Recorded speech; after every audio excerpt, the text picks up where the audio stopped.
கரூர் மாநகராட்சி கூட்டரங்கில் திமுக கவுன்சிலர்கள் ஸ்டாலினின் புகைப்படத்தை வைக்க முயன்ற நிலையில் எடப்பாடி பழனிசாமியின் புகைப்படத்தை வைக்க வேண்டும் என அதிமுகவினரும் காமராஜர் படத்தை வைக்க வேண்டும் என காங்கிரஸ் கட்சியினரும் புகைப்படங்களை தூக்கிக் கொண்டு வந்ததால் கூச்சல் குழப்பம் ஏற்பட்டது. இது தொடர்பான கூடுதல் விவரங்களோடு இணைகிறார் எமது செய்தியாளர் அருள் செல்வம். வணக்கம் அருள் செல்வம், உங்களிடம் இருக்கும் தகவல்களை பகிர்ந்து கொள்ளுங்கள்.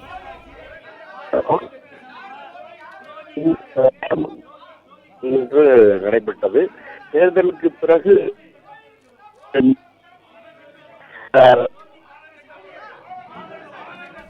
கரூர் மாநகராட்சி கூட்டரங்கில் திமுக தலைவர் ஸ்டாலினின் புகைப்படத்தை வைக்க திமுக கவுன்சிலர்கள் முயன்றனர்.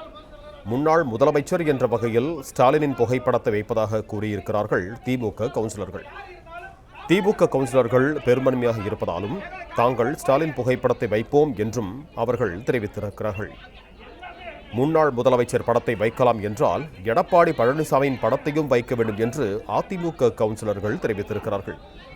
முன்னாள் முதலமைச்சர் படத்தை வைக்கலாம் என்றால் காமராஜர் படத்தையும் வைக்க வேண்டும் என காங்கிரஸ் கவுன்சிலர்கள் தெரிவித்திருக்கிறார்கள். காமராஜர் எடப்பாடி பழனிசாமி புகைப்படத்தை வைத்தால் நாங்கள் கருணாநிதி புகைப்படத்தையும் வைப்போம் என திமுக பெண் கவுன்சிலர் தெரிவித்திருக்கிறார். கூடுதல் விவரங்களோடு இணைகிறார் எமது செய்தியாளர் அருள் செல்வன். அருள் செல்வன், நீங்க தொடரலாம். வணக்கம். கரூர் மாநகராட்சியின் சாதாரண கூட்டமானது இன்று மாநகராட்சி அலுவலக கூட்டரங்கில் நடைபெற்றது. மாநகராட்சி மேயர் கவிதா கணேசன் தலைமையில் நடைபெற்ற இந்த கூட்டத்தில் திமுக, அதிமுக, காங்கிரஸ், கம்யூனிஸ்ட் உள்ளிட்ட உறுப்பினர்கள் கலந்து கொண்டனர். ஏற்கனவே தேர்தலுக்கு பின்பு நடக்கக்கூடிய முதல் கூட்டம் என்பதால் இன்று அனைத்து உறுப்பினர்களும் கலந்து கொண்டனர். ஏற்கனவே அங்கு இன்றைய முதல்வரான விஜயின் புகைப்படம் ஏற்கனவே வைக்கப்பட்டிருந்தது.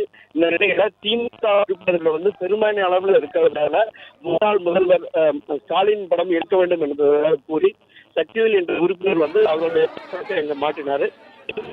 எதிர்ப்பு தெரிவிக்கும் விதமாக எடப்பாடி பழனிசாமி புகைப்படத்தை மாற்ற வேண்டும் என்று திமுக காங்கிரஸ்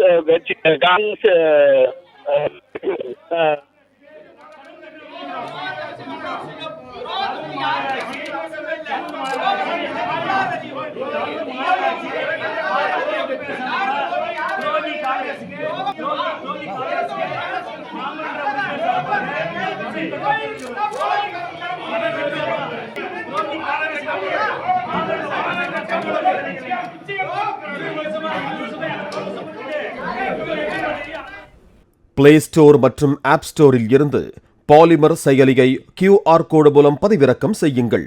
செய்திகளை உடனுக்குடன் பெறுங்கள்.